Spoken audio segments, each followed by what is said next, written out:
Wow! This lucky fans finally got the chance to meet you face to face. So they are going to take this opportunity to confess to you. Are you ready? Okay, Take it easy.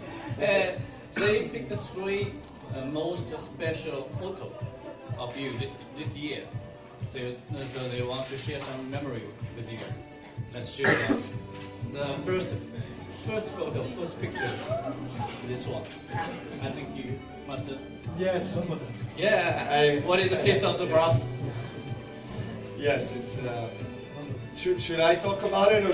Yeah. Okay. The story behind it. The story, yes. Share it well, the little tradition of me eating a little bit of a Wimbledon grass after winning a trophy has been born many years ago when I dreamed of winning Wimbledon, and I thought, well, if I have a chance one day to achieve my childhood dream, what would be the thing that I would do to make it even more special, so it can stay in my memory and memories of other people. And I was thinking about jumping, spinning, whatever it is, different ways of celebration, but I don't know why, but I just always thought I thought having a little bit of a taste of the grass would be a funny thing, and that it became a tradition.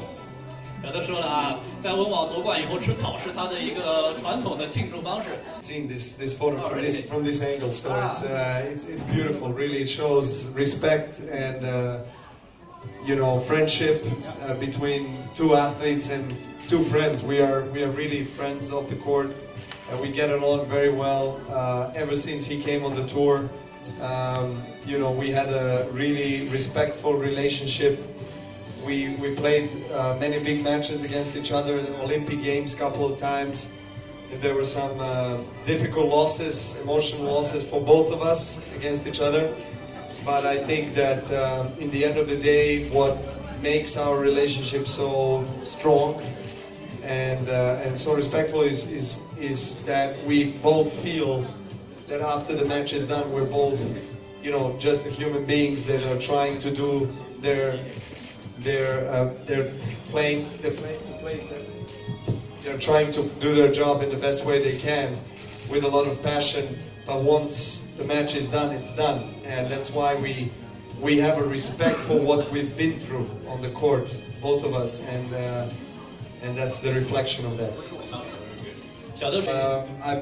They have a nice little playroom for kids in the Orangi Park, which is the practice facility of the Wimbledon, and he went there to play around, and then he came to watch my practice, and we hit some tennis balls. He brought his racket, and then here I was actually showing to my boy Stefan Nadal, who was playing 2 courts away, and then I said because he doesn't know anybody from tennis, but he knows Nadal because the way I explained who Nadal was is that this is the guy that hits the ball very, very hard. So remember him, and so whenever he sees him, oh, you hit the ball very, very hard. No.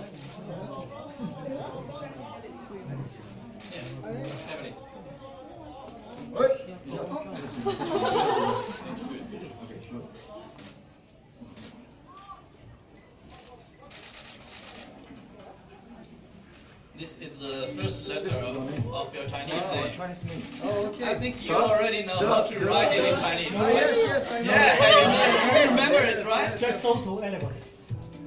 Let's take it again.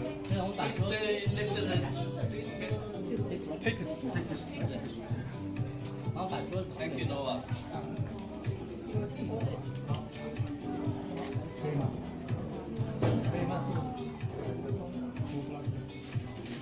Okay, Miss look here.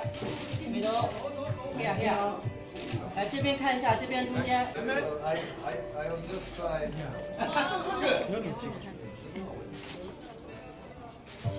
Something like this.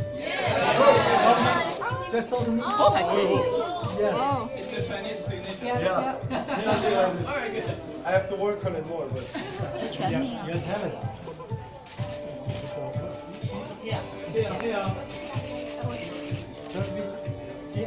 Okay, thank you everyone. Now let's have a group photo.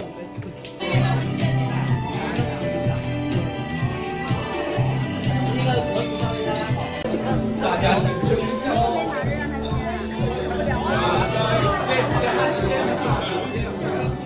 来，大家为自己的偶像节约一点时间，好吗？维持一下视线。Upstairs,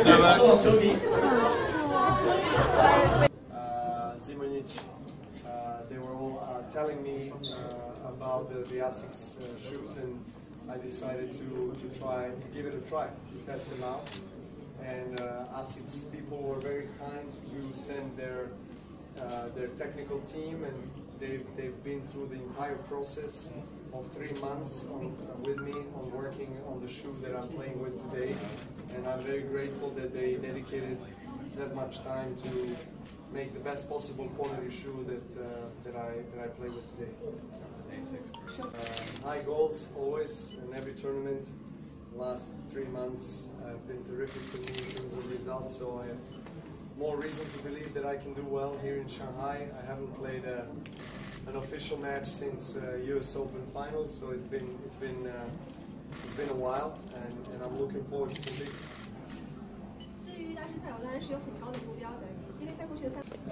They are my biggest motivation, inspiration for sure. And I worked pretty hard to be able to regain my confidence on the court after I had a surgery in February this year. It took me several months to really be able to get the game together. I have made some compensations with my game, especially with the serve. And I made certain changes with the racket, so it took a little bit of time to really get used to the new racket and the new serve and so forth, and to have also elbow not disturbing me with pain. So I think by the end of the clay court season I started playing at the level that I wanted to play on, and the grass court season was fantastic. Of course, the recent results in Cincinnati and New York made me very proud, and so I can't complain. I'm having fantastic 3 months behind me, and I'm hoping that I can keep on going. Love them, that I'm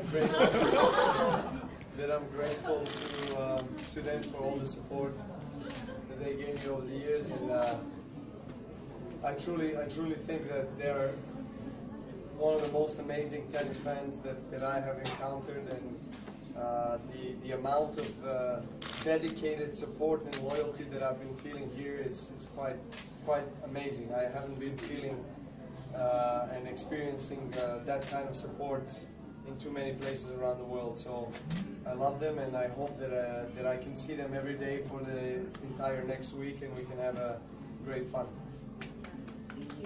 If they can spend some time teaching me a little bit more of Chinese, because I still need to get better.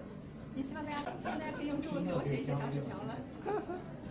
请问 why that influence of Coach Vajda coming back to the team in terms of your mentality and your physical strength? Well, Marian is a dear friend, and he's a family to me, not just a tennis coach. I shared a lot of great moments in my career, in my life with him. He has been there in good and tough times, and he's definitely someone that I can always rely on. And when he accepted to work with me again, I was thrilled. I was very happy because I love him as my family, and so we are on a good road, and of course last 3 months are a very good indicator that things are working out well for us in the tennis court. With Roger and Rafa still playing, it's going to be difficult, but I am aware of the fact that I'm in the discussion, and of course I aspire to make more records and make more history of this sport. You know, it's really hard to compare generations. That's why this whole conversation about the greatest of all time is very complex to me. I can't really say who is the greatest of all time. Yes, Roger won, 20 Grand Slams and deserves to be definitely in the discussion of greatest of all time. But as I said, the generations are so different. Rod Laver, Jimmy Connors, Pete Sampras, Agassi, all these different generation legends of our sport have paved the way for us, and they deserve the respect. And technology of the racket is different, the times are different, surfaces are different. So today tennis is far more professional than it was in the times of Rod Laver, not just because of us, but it's because of the circumstances, because of the world that we're living in. Rod was playing, half of his career as an amateur, and that was the time that he was living in. So it's out of respect to him and out of respect to former champions and legends of our sport, I do not want to put myself in the, let's say, the shoes of the greatest of all time. And I understand that people like to talk about it. I understand that they like to discuss, that they like to praise one player or another. I feel definitely that I'm very privileged to be part of this era with Federer and Nadal, who are definitely, in the discussion of top 5 players of all time. But again, you understand why it's hard for me to compare, because you can't. We don't remember the times of Rod Laver and so forth, and there were just different times. But I'm pleased to be one of the best players of my time and my generation, and I'm proud of that, and I'll continue to strive to be the best tennis player in the world. Thank you. Thank you, Noah. Thank you. Thank you for your time. Thank you very much. Thank you.